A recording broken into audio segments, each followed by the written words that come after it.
نما پیدا کړې او نتا پیدا کړم دا سرک شو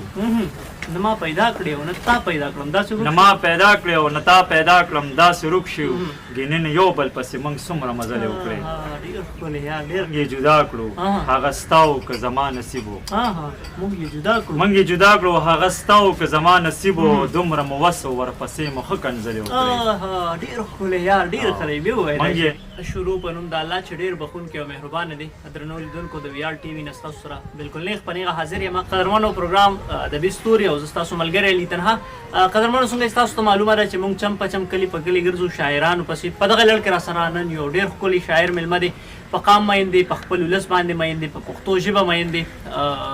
قیوم خان قیوم صاحب راسره میلمه دی ننني پروګرام کې به د دوی په ژوند باندې خبرې کوو د دوی ادبي هلې ځلې به تاسو ته په ګوته کوو د شاعرۍ نه به خوندونه اخلو قیوم صاحب په پروګرام کې ته ډېره په پښتني مینه ستړی مه شي هرکلي او په خیر علي وایم مننه جي آباد اوسئ ډېره مننه قیوم صاحب دا راته ووایه چې شاعرۍ ته مو د کله راهسې ښکلا وربخلې ده شاعري مو د کله راهسې شروع کړې ده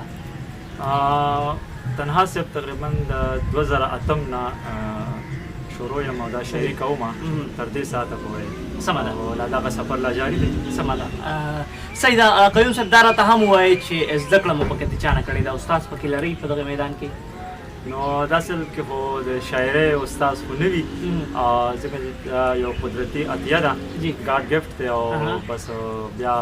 په دې نه علاوه چې کوم دي مختلفو ټولنو کې پاتې شوی یم هغوی سره مې ناسته پاسته کړې ده ادبي ملګرو سره ناسته پاسته شوې ده نو چونکې دغې خلکو سره داسې هغوی نه زده کړه شوې ده او بس لا دغه شي سمه ده قیوم صاحب دا راته هم ووایه چې تر دې دمه په کوم صنف باندې زیات کار کړی دی نظم چاربیته غزل څه مو زیات لیکلي دي ما خو زیات غزل کې کار کړی دی خو د هغې نه علاوه نظم او سندره مې هم لیکلې ده او ټپه مې هم لیکلې ده خو زیات کار مې غزل کې کړی دی سمه ده قیوم صاحب خبر رانه وخت خوري او مینوال په تمه دي ستاسو نه به د خوند او د رنګ شعرونه اورو خامخا ضرور زه ورته یو غزل ووایم چې پتا زما خبرې ښې نه لګي پتا زما خبرې ښې نه لګي په ما هم ستا خبرې ښې نه لګي او دا په دروغ عادت شوي خلک دا په دروغ عادت شوي خلک په دوی رښتیا خبرې ښې نه لګي دا په دروغ عادت شوي خلک په دوی رښتیا خبرې ښې نه لګي او زه په یو لفظ د محبت مین یم زه په یو لفظ د محبت مین یم په ما بلها خبرې ښې نه لګي او چې د پښتون پکې خیر نه وي د سر چې د پښتون پکې خیر نه وي د سر په ما دې بیا خبرې ښې نه لګي ما ته یې مه کوئ په ما ملګرو د دې دنیا خبرې ښې نه لګي او نن قیوم ښه نه دی نن مه یې چیړې نن پرې د چا خبرې ښې نه ډېر ښکلی دی ډېر ښه قیوم صاحب دا راته ووایه چې تر دې دمه مو کتاب چاپ شوی دی که نه نه جی زما د شاعرۍ کتاب انشاءالله اوس زر به راشي زما د خیال رنګونه په دا بینامل او د هغې نه علاوه چې کوم دی زما اوس موجوده وخت کې چې کوم دی نو په دې 2000 کې یو تذکره مې چاپ کړه د خپل علاقې د عثمانزو ادبي ملګري په نوم باندې او د هغې نه علاوه مې اوس موجوده وخت کې چې کوم نوی کتاب راغلو هغه امیر نواز خان جلیت چې ولي خدای همتګار و په هغه باندې مې یو تحقیقي مقاله ولیکله او په کتابي شکل کې چاپ شوه صحیح سمه ده پښتنو نړۍ بیخي تم کومه د خوند او د رنګ شعرونه درنه نورو هم اورو بل غزل به ورته یم تنها صاحب چې ارمانونو به مې زړه کې ساندې غلې وکړې ارمانونو به مې زړه کې ساندې غلې وکړې ما خپل نصیب نه به ګیلې خصوص او زلې وکړې موږ یې جدا کړو هغه ستاو که زما نصیب و موږ یې جدا کړو هغه ستاو که زما نصیب و دومره مو وس ورپسې مو ښه کنځلې وکړې موږ یې جدا کړو هغه ستاو که زما نصیب و دومره مو وس ورپسې مو ښه کنځلې وکړې زه خو بلد د هرې سختي وم خدای خیران کړم خدای خیران کړم کمې کانې زما په زړه دې نازولې وکړې او بارودو اوسې ځلې داسې د وطن مې ځمکې نه په شړشم شو بیا زرغون نه یې غندلې وکړې بارودو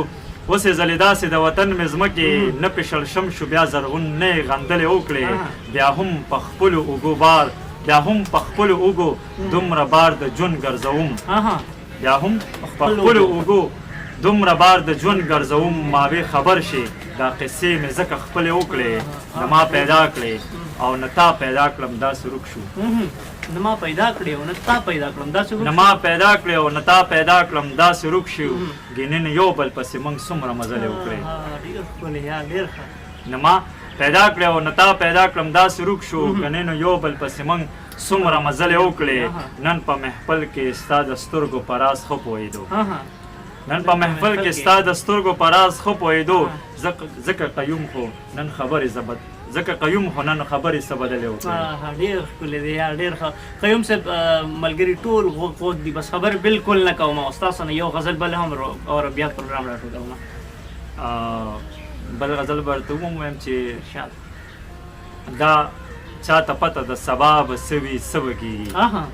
دا چاته پته ده دا چاته پته ده سبا به څه وي څه به کېږي څه چې خدای ته وي منظوره نو هغه به کېږي ډېر ښه جانانه راشه سپیناوی چې په میدان نن وکړو جانانه راشه جانانه راشه سپیناوی چې په میدان نن وکړو خو واوره ستا د هر ستم پکې قصه به کېږي ډېر ښه داسې خو نه ده چې به دواړه انتظار کوو تل داسې خو نه ده داسې خو نه ده چې به دواړه انتظار کوو تل یا به زړه اخلې یا به زړه راکې یوه به کېږي ډېر ښه یار دا شعر بیا ووایه ډېر ښکلی دی داسې خو نه ده چې به دواړه انتظار کوو تل یا به زړه اخلې یا به زړه راکې یوه به کېږي نن بیا پکې خپل ځان ته ګوري بیا سینګار کوي نن بیا پکې خپل ځان ته ګوري بیا سینګار کوي نن دا مې یقین دی نن څه چل په آینه به کېږي ډېر ښه یار ډېر ښکلی ما درته نه وي چې زمانه ځان دې مه رانغاړه ما درته نه وي چې زمانه ځان دې مه رانغاړه اوس د کمی احساس مې تا ته هره شپه به کېږي